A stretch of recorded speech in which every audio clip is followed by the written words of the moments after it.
Hello bakers! Today on Cast Iron Cooking with the Iron Maiden we're going to be making banana bread. This is another recipe from my favorite cookbook, The Wise Encyclopedia of Cookery. I have adapted a little bit. I added some spice and nuts to the recipe that was in this book. So before we get started, let me turn my oven on. I'm going to go ahead and set that to 350 degrees Fahrenheit.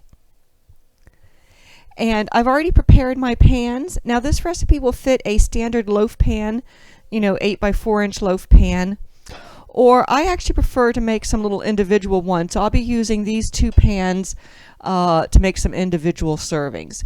Now you can grease and flour your pan, or I like to use the Pam Baking spray. You need to make sure you use the one with flour in it. And so I've already sprayed my pans and have them ready. Again, grease and flour or Pam Baking spray with flour. And either one loaf pan or several smaller ones. So for our ingredients, we'll of course use some bananas. I've already mashed up, I just used a fork to mash up a couple of bananas. It's approximately 1 cup. I usually use 2 large or 3 small bananas. I've got 2/3 a cup of sugar, 1 3/4 cup flour, that's just regular all-purpose flour. I've got 2 teaspoons baking powder, 1/4 teaspoon baking soda, 3/4 teaspoon salt, a teaspoon of cinnamon, a 1/2 teaspoon of ginger, 1/4 teaspoon each of nutmeg and ground cloves, 1/3 cup of crisco, 2 eggs, and I use about 3/4 cups of chopped nuts. I'm just using walnuts. You can use whatever nuts you like or omit the nuts if you don't want nuts.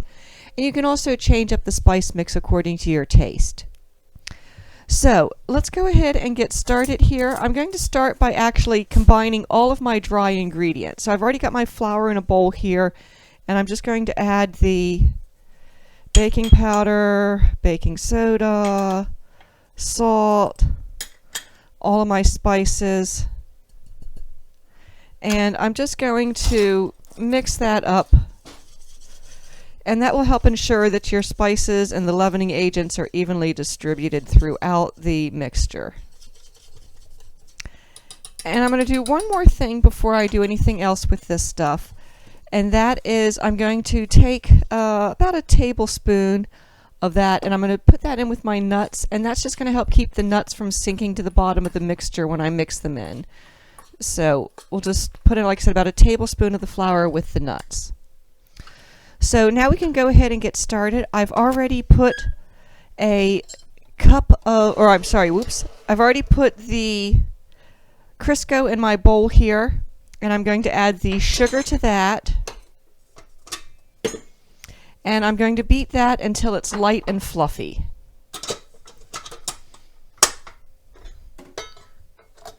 So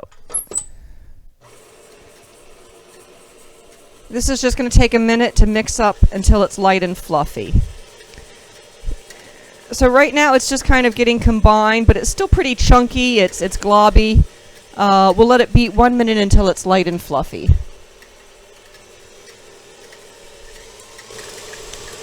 Okay, the Crisco and sugar is looking pretty good there.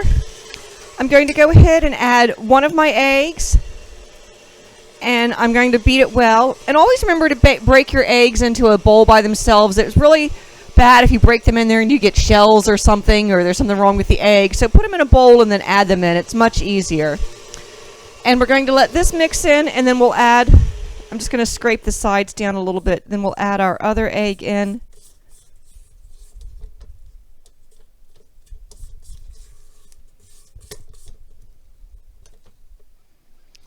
So we'll let that mix 1 minute, and then we'll add in the second egg and beat that in.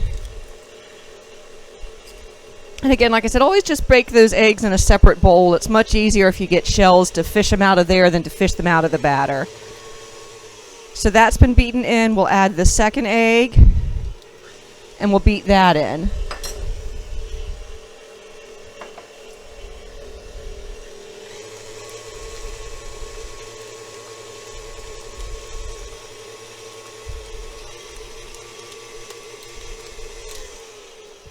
And I'm just going to scrape down the sides a little bit and I'm going to add my bananas in.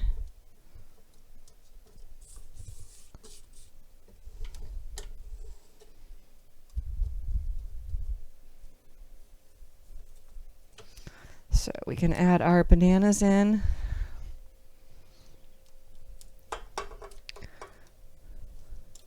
And again, you can just smash those bananas up with a fork. And it's 2 large or 3 small bananas will give you about a cup.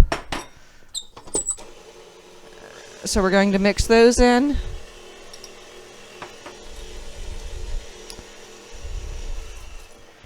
And once those are mixed in, we're going to add our flour, and we're going to add our flour in like 3 or 4 parts. So I'm just going to dump in a little bit of the flour, mix it in. Oops, I didn't stir my spices in very well. Let's give that another mix there. And we'll add some more flour in.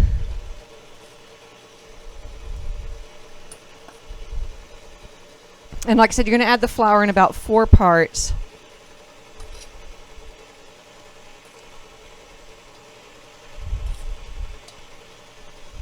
And just let it mix well after each addition.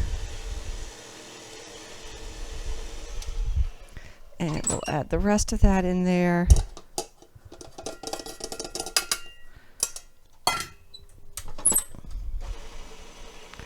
And give that another good minute to mix.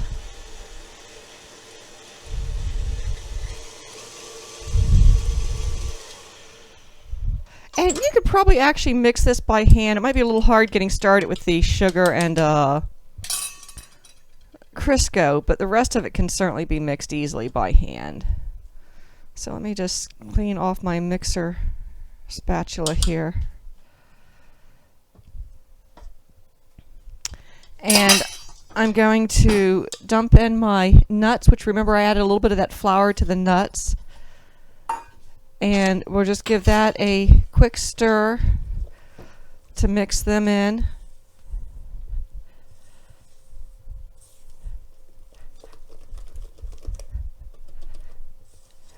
Now, again, this would fit in the loaf pan there, but I, like I said, prefer to make, and I kind of like to use this little guy. It helps to kind of proportion them out. But I'm going to do several little small ones here.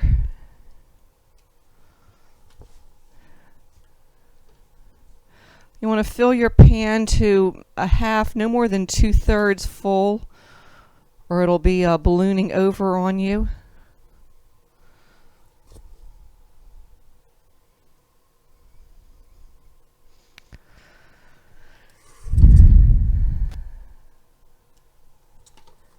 And we'll just fill these guys up.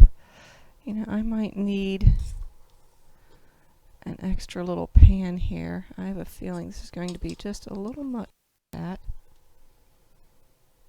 This recipe is real easy. You can cut it in half if you want and just do a smaller batch.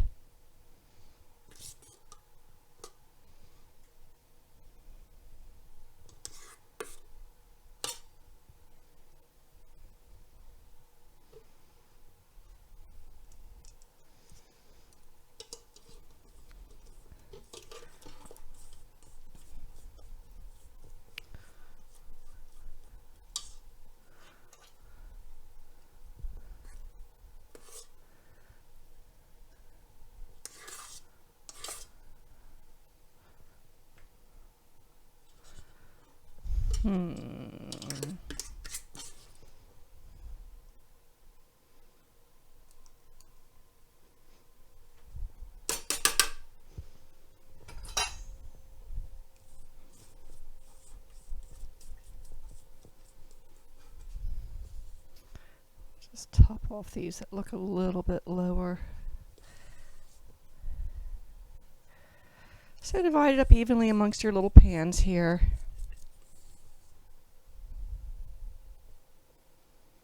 And that one just has a little bit much in it. We're just going to take a hair out.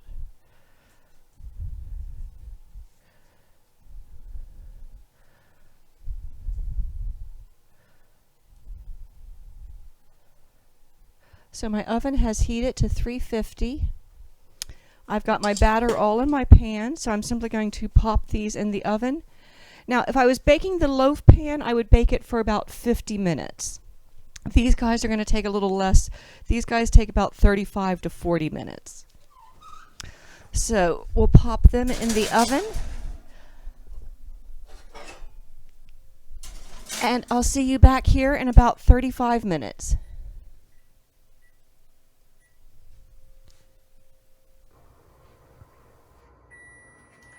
All right, our timer has gone off. We'll check our bread now. Now there's kind of 3 ways to tell if your bread's done enough. First, you'll start to smell it. Second, if you look at it here, you can see that it's starting to come away from the edges of the pan a little bit. And I'm just going to put a toothpick in, and that comes out perfectly clean. So let's just grab our other pan out of the oven. And again, you can see they've come away from the sides of the pan a little bit. So they're ready to come out. So all we need to do now is to put these out. I like to put them on a cooling rack to cool off. If you put them right on a plate, the heat tends to get some condensation. And that can make the bottoms a little soggy, and we don't want soggy bottoms. So I'm just going to dump them right out here on my cooling rack, and that'll let them cool off nicely. And we'll do the same thing with this one. Make a little space for him. And they should just fall right out. There we go. So these are ready for eating. You could also, if you want it, maybe put them in the freezer and bring them out later on if you want to make up a bunch and freeze some for later. If you have a really sweet tooth, you can mix up a little powdered sugar and water and vanilla and make a little glaze or icing to put on the top of them as well, or they're fine as is. So, today's baking, banana bread. I hope you've enjoyed today's lesson. If so, please like and share, and please subscribe to this channel for more good cooking with the Iron Maiden. Thanks and happy baking.